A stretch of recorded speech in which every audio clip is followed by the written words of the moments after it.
This podcast is on the digestive glands, which is the liver, which is considered the largest gland in the human body, the pancreas, and the gallbladder.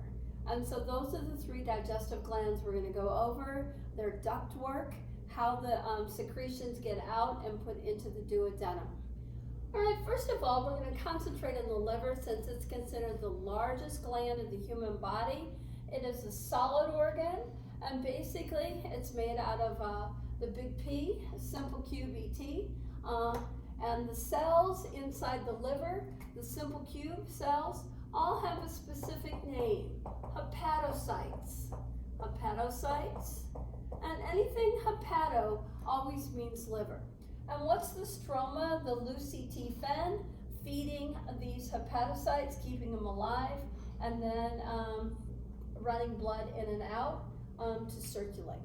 All right, so basically the liver, largest gland in the body, and it has over 500 plus functions. And of those 500 functions, 75% of them is making enzymes for every food you eat. Enzymes for foods that you will eat. So some of you are lactose intolerant, and it's all because of your liver does not make lactase, the enzyme that breaks down milk sugar. And so anyway, 75% of the functions just in making enzymes for all the food items that we eat. Amazing. All right, so later on I'll tell you the rest of the functions for the liver, but right now we're just going to go over the basic anatomy. And the second biggest function for the liver is making bile. And bile, I have color coded as green. Bile is a chemical compound that's called an emulsifier in chemistry, which is like Dawn soap. It's like a soapy substance that will break down the fats. It is not an enzyme. It is not made out of protein. And so the enzymes are all made out of protein. So what's the basic anatomy for the liver? The liver is found inferior to the diaphragm. And so basically there's four lobes. The biggest lobe is the right superior lobe, right here, largest. And then there's a left superior lobe. And then we have the next lobe is called the medial or quadrate lobe. And so quadrate, means four. And so basically medial means middle. So here they are. There's one here, and then there's two underneath the right superior lobe. But here's the problem with the MQ, is what I call it, the medial or quadrate. You can have just one medial, or you can have up to three, or maybe you have all four. Everybody is different. So not everyone has all four of these quadrate lobes. And so you can call them medial lobes or quadrate liver lobes. And so there are two that are separate from the left and right superior lobes, and then the two little ones up underneath the right superior lobe. And then the last lobe is called the caudate or caudal lobe. Towards the tail is how that's defined. And it's a cute little one, sort of looks like the tip of a tongue. And so that's found underneath, sort of dead center, midline in the body, underneath the left superior lobe. And so those are the four lobes. 1, right superior, 2, left superior, 3, medial quadrate, and 4 is the caudal lobe. All right?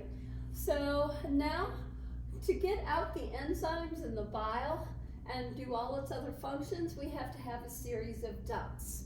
And so since this is a gland, the adenomers are all simple QBT. That's the parenchyma doing the functions, 500 functions.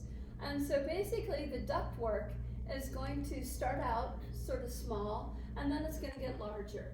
And so most of these ducts inside the liver are just simple QBT, but when they all come together, when they're going to come together and become a bigger duct, they're going to become stratified ducts. And we'll do this in the other picture in a moment. So basically, what holds all the ducts together and the glands and the lobes all together? There's some dense reg CT with some simple squamous, and it's called the famous falciform ligament. The falciform ligament what they will actually cut to do liver lobe transplants. And so basically, this is in between, and it keeps all the lobes really tightly bound. It binds the ducts that come out of the liver. And so this is what will be cut for liver transplants. All right, so basically now we're going to put this in our other picture, but before I do that, I need to put the gallbladder. Where is the gallbladder actually on this picture? Because the gallbladder is sort of hidden underneath. The gallbladder is actually underneath the right superior liver lobe. This is the GB and its duct, and it will come out and underneath. We will actually see this in the cat dissection, and this is exactly the same anatomy as in a human.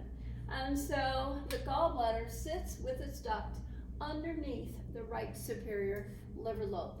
So if you ever need a liver transplant, they will never give away your right superior lobe. They usually give away the left lobe, or maybe a medial or a quadrate, depending, but it's usually the left one that gets transplanted. All right, so now let's look at the ductwork and the other glands, all right? And so right up here, this is the liver, okay? Here's the liver and its ducts. And so what do we call those hepatic ducts? Those are the hepatic ducts right up here that are going to drain all the liver lobes. So they're in blue, okay? They're coming out of each one of the major lobes that make up your liver. All right, so then I've color-coded bile as green and purple circles as all the enzymes coming out of the liver. And so they're going to come down and flow through the hepatic ducts right here. And then they're going to go into another big tube that's going to, all these ducts are going to come together and drain into a bigger tube. And this is tube number 2, the common hepatic duct. And so basically, all of the lobes are going to drain into the common hepatic duct. So you see bile and the enzymes coming down. Then right here, we have an opening, and then we have another duct called the cystic duct. And so cystic duct is draining the gallbladder. And the gallbladder has only one function. That's it. What it does is it's like a storage container. The bile that you don't necessarily need will go up here, up the duct, and it gets stored in the adenomere, the end piece right here, the simple cube adenomere. And so you will accumulate bile, and you will only use it whenever you need to, whenever you eat a lot of fatty foods. Some of this will drain out to help the bile coming from the liver to accommodate fat breakdown later on in the jejunum. So basically, the gallbladder is considered a gland, simple cube. The cystic duct is what drains it. And if you ever get gallstones are actually made out of the bile and some cholesterol. And so basically, if you eat a low-fat diet, a lot of times your bile in here that's getting stored will become dehydrated, and it becomes gallstones, okay? It actually becomes the stones. And then when you try to squeeze out a stone, it could basically create a problem here in the lumen of the opening of the duct, and then that becomes an obstruction, and then that becomes very painful. And usually when you have gallbladder issues, you feel it right underneath your right scapula. It feels like somebody's trying to stab you from your dorsal surface or your posterior surface. So basically, right here, they will remove the duct and the adenomere when they do gallbladder surgery. And you can live without it, without that extra bile being stored. All right, so now here comes the bile and the liver enzymes, and then the gallbladder will also squeeze out more bile that came from the liver, and now it goes down into what we call the common bile duct, because the common bile duct means the bile is coming not only from the liver, but also what was stored in the gallbladder. And so that's why we use the term common bile duct. So we have the green and the purple coming down the common bile duct. Now, the bile and the enzymes, liver enzymes, will turn, and now they're going to go down what we call the common duoduct, or common duodenal or duodenal duct. And so now all this is going to come down. There's an opening, a lumen right here at the end of this duct, the lumen. And basically this is all going to move through and into the lumen of the duodenum, the small intestine. And so here comes the bile, here comes the liver enzymes, and it's all going to go in here. And then the bile and the liver enzymes will just continue on down the small intestine. So we have a sphincter right here, the sphincter of Oddi, smooth muscle, that basically controls the opening, the width of the luminal opening right here, and how much of this material will actually flow into the duodenum. A lot of times if you have gallstones, sometimes your gallstones will come down. They can be smaller, and basically they can actually accumulate right behind the sphincter of Oddi, and then it can also block this entrance into the duodenum. So it can be sort of life-threatening if that happens.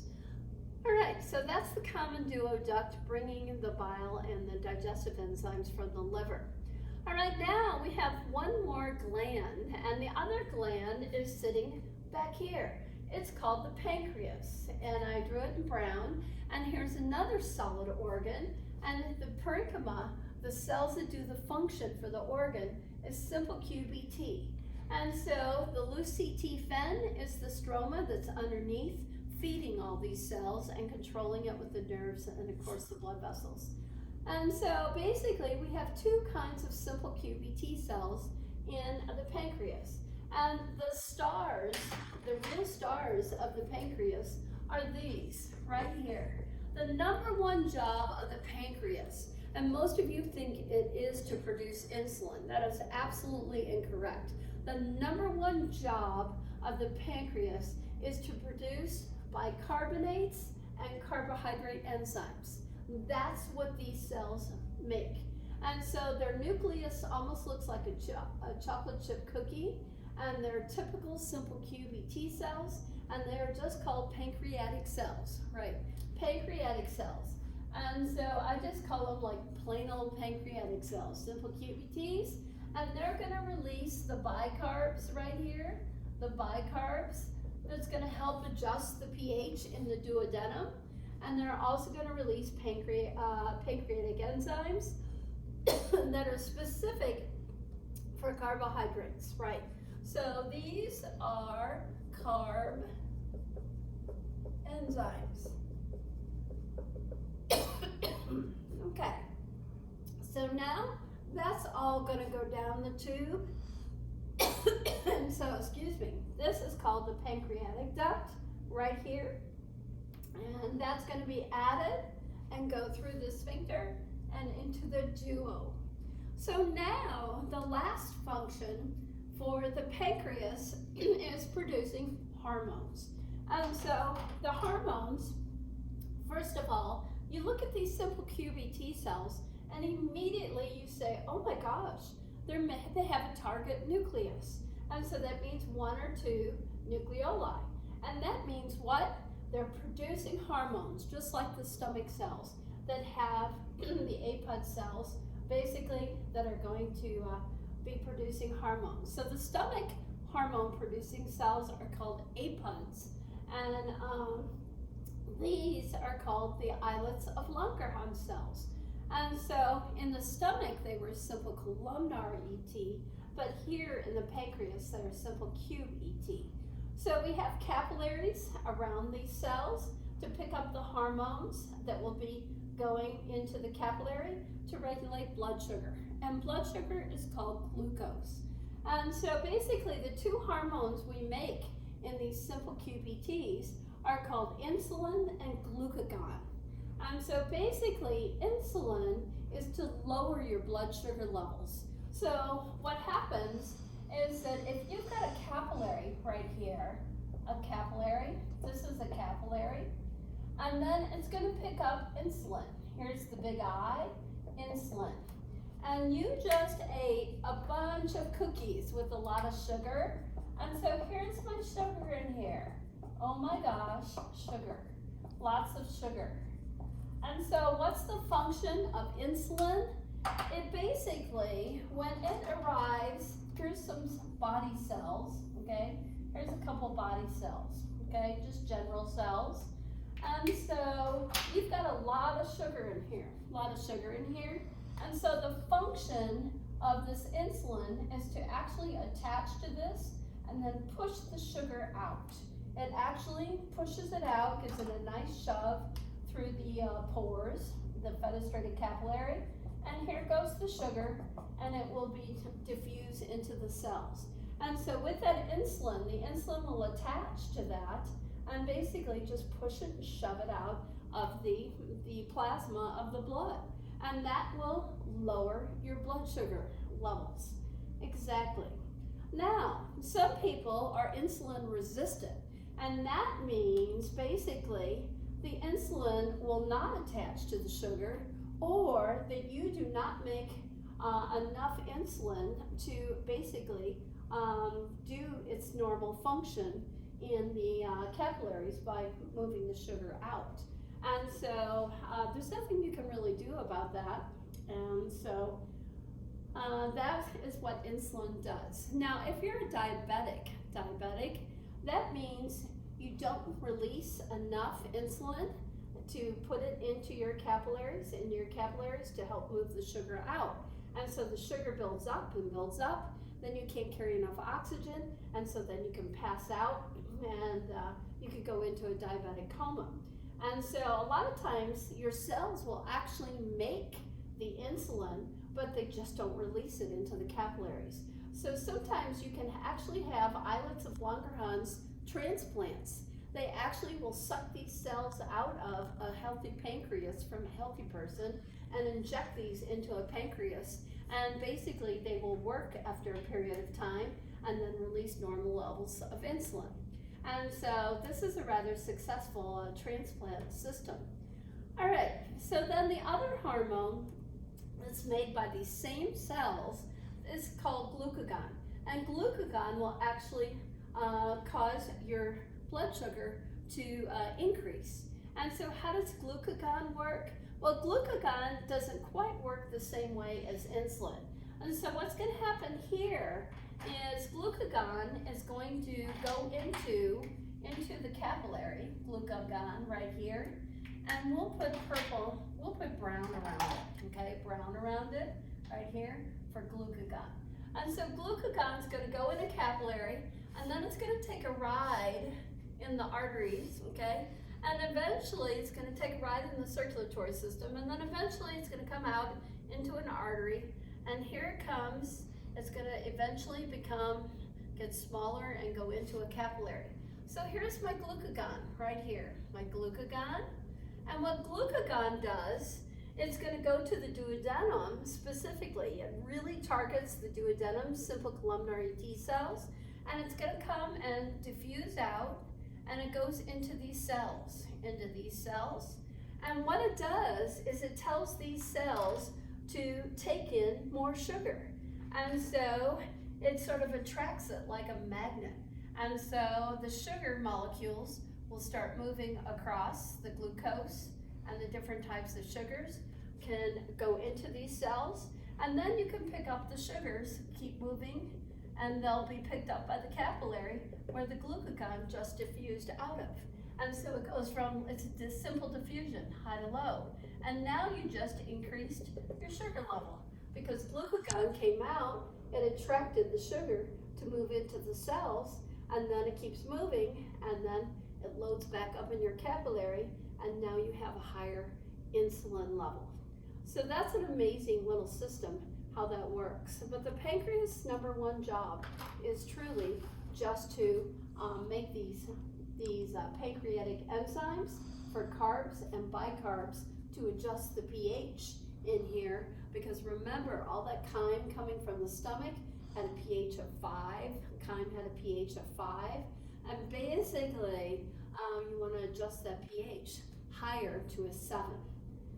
And so those are, that's the glands all sort of put together, and hopefully a picture that you can understand. And all these big ducts, all these large ones, number 2 through number 6, all these big ducts are made out of stratified cube or stratified columnar, ET, one or the other, right? So that is the overall pattern of how you get all the gland secretions into the duodenum, and these are considered accessory organs. Accessory, secondary organs. Are they necessary? Absolutely necessary to perform the number one job of digestion, which is to break down your foods into smallest chemical parts? No. They are considered accessories, right? Which I find as amazing. But they say you can live without all of those. I don't know how long, but I'm just saying, right? So anyway, there you go. That's the end of digestive glands. So now we're going to talk about some liver functions. And the liver is considered the largest gland. It has over 500 functions. So number 1 I put up here, as 75% of all these 500 functions is basically to make digestive enzymes for all the foods that you eat. And then number 2 function related to digestion would be makes 1 pint of bile a day. And bile has a pH of 5, so it's slightly acid. And what's the function of the bile? It emulsifies fats. That means bile is an emulsifier, and so it's like a soapy type substance that will break down the bonds between the lipid molecules and then make it disintegrate. So we make about a pint of bile a day. If you eat a high-fat diet, you will definitely make more than 1 pint. And then the third function is the liver will store and destroy excess fat-soluble vitamins, which are K, A, D, and E. And so that's a good function, digestive related. And then number 4 is not digestive related directly, but of course the liver filters the blood of excess anything. So if you drink a lot of alcohol, it's going to pull out alcohol sugars, other sugars, pesticides, drugs, hormones, other poisons, whatever. So basically, it does filter. And then number 5, here's more of a cardiovascular function. It's called hemopoiesis. Hemopoiesis means to make blood cells. And so in the fetus, the liver actually makes all your blood cells. And so that's a function for the liver, fetal liver. Then function number 6 up here, it destroys old erythrocytes and thrombocytes. So old red blood cells and platelets that's their graveyard, essentially. After they've run their length of a lifespan, then basically that's where they're destroyed. All right, number 7 sort of relates to number 6, because once you destroy your old erythrocytes, the red blood cells, it's going to store the hemoglobin that's in it. And so basically it stores the old hemoglobin by complexing it or bonding it to bile. And they make a compound known as bilirubin. Bilirubin. And so bilirubin, Billy stands for bile, and Rubin stands for the iron that comes from your hemoglobin. And so hemo stands for iron, and globin stands for protein. And so what does hemoglobin do for your red blood cells? Basically, it holds on to your gases, oxygen and CO2. So number 7 sort of correlates with number 6. And so basically, once you make the bilirubin, that will stay in your liver forever. And so if you are, say, an alcoholic, basically, when you store too much or you filter out too much alcohol sugar or alcohol, basically, sometimes bilirubin is released into the bloodstream to make room for the sugar. And so then when bilirubin is released in your bloodstream, it drips out of your capillaries in your skin and all over, but basically in your skin you're going to see it, and bilirubin makes the jaundice look. It gives you jaundice, and so it's a yellowy color to your skin, and so it will even make the whites of your eyes yellow. And so basically bilirubin is also very toxic to the kidneys. It will rip your glomerulus, the filtering apparatus, and so we'll be talking about that in the urinary system. All right, and then the last function, big function, is that basically the liver makes a precursor hormone, and that precursor hormone is called angiotensinogen. And so this angiotensinogen, this precursor hormone, it will convert to angiotensin 1 and angiotensin 2. And these are two of the major hormones that help control your blood pressure. And so basically angiotensin 1 basically dilates your blood vessels. It opens up the lumen. It relaxes the tunica muscularis. And so basically more blood can go through the lumen and you have less resistance or pressure against the walls of the blood vessel itself. And so it's for dilation, so that will lower your blood pressure. When you open up those blood vessels, the liquid, the blood will flow faster and less resistance against the walls. And so that lowers your blood pressure. And then angiotensin 2 is the constrictor of blood vessels. And so if you were dying or losing blood pressure, basically your blood vessels will be shrinking like this. And so this hormone is made in response to what's happening in the kidney. And essentially angiotensin 2 will go to the tunica muscularis and make it, the smooth muscle, clamp down so that there's more pressure against the walls of the blood vessel. And so that will up your blood pressure. Feeling that pressure will up the blood pressure, and that will help your kidney also regulate your blood pressure in terms of its filtration rate. So anyway, that is the last major function you should know about, and this is on your secondary hormone sheet, the gold sheet, underneath the liver. I do have angiotensinogen, which will convert to angiotensin 1 and angiotensin 2, depending upon your blood pressure situation in the body.